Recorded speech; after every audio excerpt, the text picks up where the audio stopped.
بسم اللہ الرحمن الرحیم۔ نہج البلاغہ خطبہ نمبر 1۔ اس خطبے میں مولا کائنات حضرت علی علیہ السلام نے ابتدائے آفرینش، زمین و آسمان اور پیدائش آدم کا ذکر فرمایا ہے۔ تمام حمد اس اللہ کے لیے جس کی مدح تک بولنے والوں کی رسائی نہیں، جس کی نعمتوں کو گننے والے گن نہیں سکتے، نہ کوشش کرنے والے اس کا حق ادا کر سکتے ہیں، نہ بلند پرواز ہمتیں اسے پا سکتی ہے، نہ عقل و فہم کی گہرائیاں اس کی تہ تک پہنچ سکتی ہیں۔ اس کے کمال ذات کی کوئی حد معین نہیں، نہ اس کے لیے توصیفی الفاظ ہیں، نہ اس کی ابتدا کے لیے کوئی وقت ہے جسے شمار میں لایا جا سکے، نہ اس کی کوئی مدت ہے جو کہیں پر ختم ہو جائے۔ اس نے مخلوقات کو اپنی قدرت سے پیدا کیا، اپنی رحمت سے ہواؤں کو چلایا، ترتراتی ہوئی زمین پر پہاڑوں کی میخیں گاڑی۔ دین کی ابتدا اس کی معرفت ہے، کمال معرفت اس کی تصدیق ہے، کمال تصدیق توحید ہے، کمال توحید تنزیہ و اخلاص ہے، اور کمال تنزیہ و اخلاص یہ ہے کہ اس سے صفتوں کی نفی کی جائے، کیونکہ ہر صفت شاہد ہے کہ وہ اپنے موصوف کی غیر ہے، اور ہر موصوف شاہد ہے کہ وہ صفت کے علاوہ کوئی چیز ہے۔ لہٰذا جس نے ذات الہی کے علاوہ صفات مانے، اس نے ذات کا ایک دوسرا ساتھی مان لیا، اور جس نے اس کی ذات کا کوئی اور ساتھی مانا، اس نے دوئی پیدا کی۔ جس نے دوئی پیدا کی، اس نے اس کے لیے جز بنا ڈالا، اور جو اس کے لیے اجزاء کا قائل ہو وہ اس سے بے خبر رہا، اور جو اس سے بے خبر رہا اس نے اسے قابل اشارہ سمجھ لیا، اور جس نے اسے قابل اشارہ سمجھ لیا اس نے اس کی حد بندی کر دی، اور جس نے اسے محدود سمجھا وہ اسے دوسری چیزوں ہی کے قطار میں لے آیا۔ جس نے یہ کہا کہ وہ کسی چیز میں ہے، اس نے اسے کسی شے کے ضمن میں فرض کر لیا، اور جس نے یہ کہا کہ وہ کس چیز پر ہے، اس نے اور جگہیں اس سے خالی سمجھ لی۔ وہ ہے، ہوا نہیں، موجود ہے مگر عدم سے وجود میں نہیں آیا۔ وہ ہر شے کے ساتھ ہے، نہ جسمانی اتصال کی طرح، وہ ہر چیز سے علیحدہ ہے، نہ جسمانی دوری کے طور پر۔ وہ فاعل ہے لیکن حرکات و آلات کا محتاج نہیں۔ وہ اس وقت بھی دیکھنے والا تھا جبکہ مخلوقات میں کوئی چیز دکھانے والی نہ تھی۔ وہ یگانہ ہے، اس لیے کہ اس کا کوئی ساتھی ہی نہیں ہے کہ جس سے وہ مانوس ہو اور اسے کھو کر پریشان ہو جائے۔ اس نے پہلے پہل خلق و ایجاد کیا، بغیر کسی فکر کی جولانی کے اور بغیر کسی تجربہ کے جس سے فائدہ اٹھانے کی اسے ضرورت پڑی ہو، اور بغیر کسی حرکت کے جسے اس نے پیدا کیا ہو، اور بغیر کسی ولولہ اور جوش کے جس سے وہ بےتاب ہوا ہو۔ ہر چیز کو اس کے وقت کے حوالے کیا، بے جوڑ چیزوں میں توازن و ہم آہنگی پیدا کی، ہر چیز کو جداگانہ طبیعت و مزاج کا حامل بنایا، اور طبیعتوں کے لیے مناسب صورتیں ضروری قرار دیں۔ وہ ان چیزوں کو ان کے وجود میں آنے سے پہلے جانتا تھا، ان کی حد و نہایت پر احاطہ کیے ہوئے تھا، اور ان کے نفوس و اعضاء کو پہچانتا تھا۔ پھر یہ کہ اس نے کشادہ فضا، وسیع اطراف و اکناف اور خلا کی وسعتیں خلق کی، اور ان میں ایسا پانی بہایا جس کے دریائے مواج کی لہریں طوفانی اور بحر زخار کی موجیں تہ بتہ تھیں۔ اسے تیز ہوا اور تھند آندھی کی پشت پر لادا، پھر اسے پانی کے پلٹانے کا حکم دیا، اور اسے اس کے پابند رکھنے پر قابو دیا، اور اسے اس کی سرحد سے ملا دیا۔ اس کے نیچے ہوا دور تک پھیلی ہوئی تھی، اور اوپر پانی ٹھاٹیں مار رہا تھا۔ پھر اللہ سبحانہ و تعالی نے اس پانی کے اندر ایک ہوا خلق کی جس کا چلنا بانجھ یعنی بے ثمر تھا، اور اسے اس کے مرکز پر قرار رکھا، اس کے جونکے تیز کر دیے اور اس کے چلنے کی جگہ دور دراز تک پھیلا دی۔ پھر اس ہوا کو مأمور کیا کہ وہ پانی کے ذخیرے کو تپھیڑے دے اور بحر بے کران کی موجوں کو اچھالے۔ اس ہوا نے پانی کو یوں مت دیا جس طرح دہی کے مشکیزے کو متھا جاتا ہے، اور اسے ڈھکیلتی ہوئی تیزی سے چلی جس طرح خالی فضا میں چلتی ہے،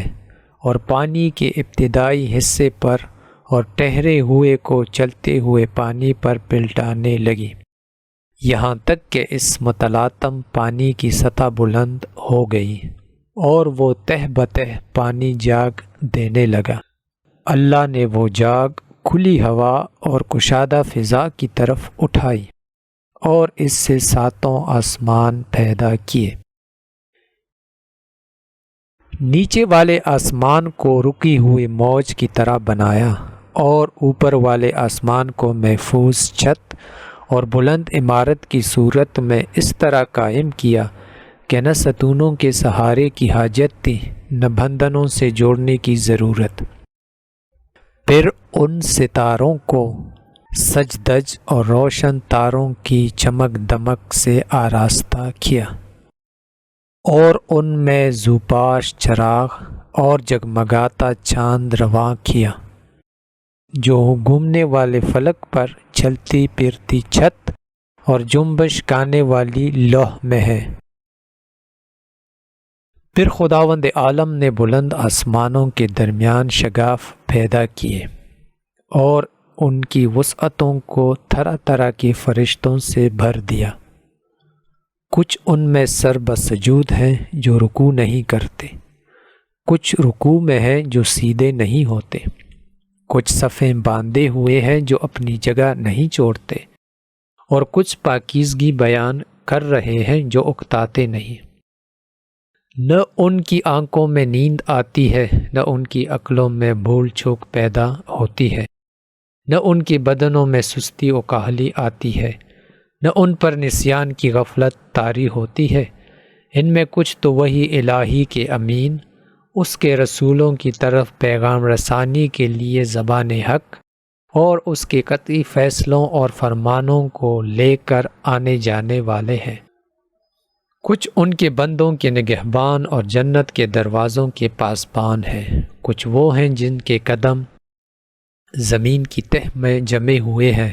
اور ان کے پہلو اطراف عالم سے بھی آگے بڑھ گئے ہیں۔ ان کے شانے عرش کے پایوں سے میل کھاتے ہیں، عرش کے سامنے ان کی آنکھیں جھکی ہوئی ہیں اور اس کے نیچے اپنے پروں میں لپٹے ہوئے ہیں، اور ان میں اور دوسرے مخلوقات میں عزت کے حجاب اور قدرت کے سرا پردے حائل ہیں۔ وہ شکل و صورت کے ساتھ اپنے رب کے تصور کو آخری تصور نہیں کرتے، نہ اسے محل و مقام میں گرا ہوا سمجھتے ہیں، نہ اشباہ و نظائر سے اس کی طرف اشارہ کرتے ہیں۔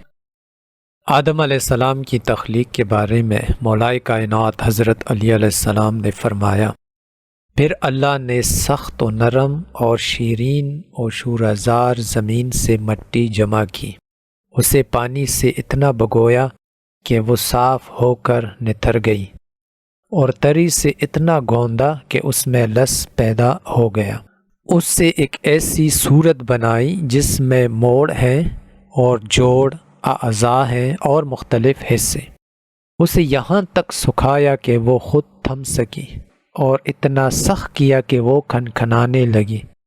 ایک وقت معین اور مدت معلوم تک اسے یوں ہی رہنے دیا، پھر اس میں روح پونکی تو وہ ایسے انسان کی صورت میں کھڑی ہو گئی جو قوے ذہنی کو حرکت دینے والا، فکری حرکات سے تصرف کرنے والا، اعضاء و جوارح سے خدمت لینے والا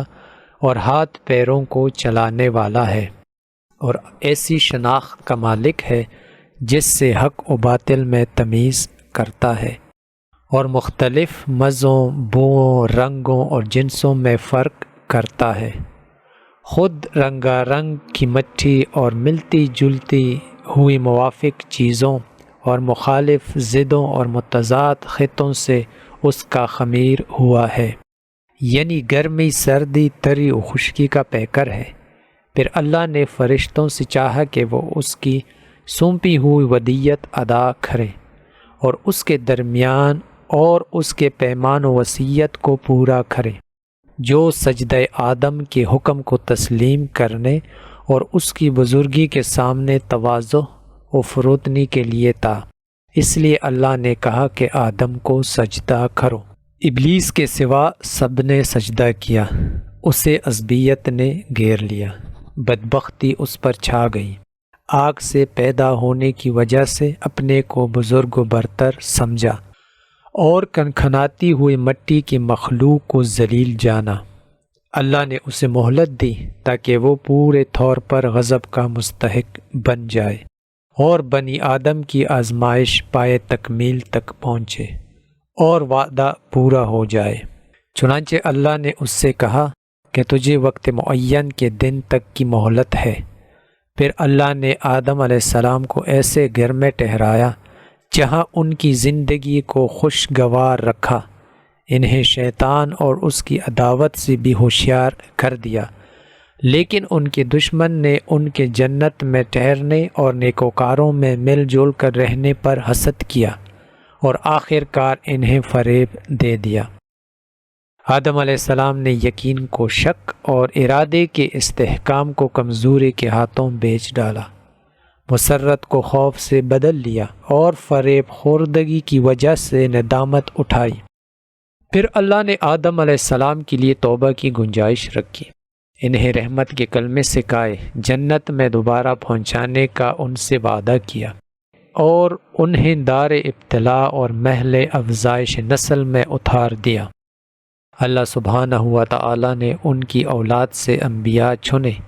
وہی پر ان سے عہد و پیمان لیا،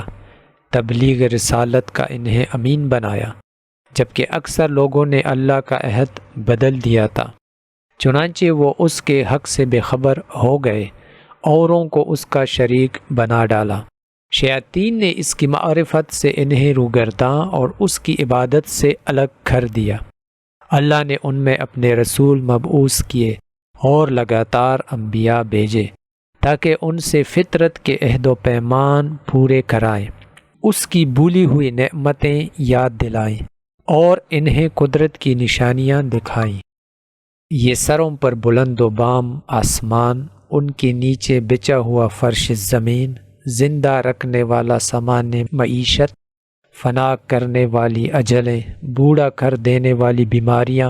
اور پے در پہ آنے والے حادثے۔ اللہ سبحانہ و تعالی نے اپنی مخلوق کو بغیر کسی فرستادہ پیغمبر یا آسمانی کتاب یا دلیل قطعی یا طریق روشن کے کبھی یوں نہیں چھوڑا۔ ایسے رسول جنہیں تعداد کی کمی اور جٹلانے والوں کی کثرت درماندہ و عاجز نہیں کرتی تھی، ان میں کوئی سابق تھا جس نے بعد میں آنے والے کا نام و نشان بتایا، کوئی بعد میں آیا جسے پہلا پہچانوا چکا تھا۔ اس طرح مدتیں گزر گئیں، زمانے بیت گئے،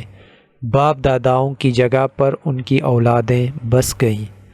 یہاں تک کہ اللہ سبحانہ و تعالی نے ایفائے عہد و اتمام نبوت کے لیے محمد صلی اللہ علیہ وآلہ وسلم کو مبعوث کیا، جن کے متعلق نبیوں سے عہد و پیمان لیا جا چکا تھا، جن کے علامات ظہور مشہور، محل ولادت مبارک و مسعود تھا۔ اس وقت زمین پر بسنے والوں کے مسلک جدا جدا، خواہش متفرق و پراگندہ اور راہیں الگ الگ تھیں، یوں کہ کچھ اللہ کو مخلوق سے تشبیہ دیتے، کچھ اس کے ناموں کو بگاڑ دیتے، کچھ اسے چھوڑ کر اوروں کی طرف اشارہ کرتے تھے۔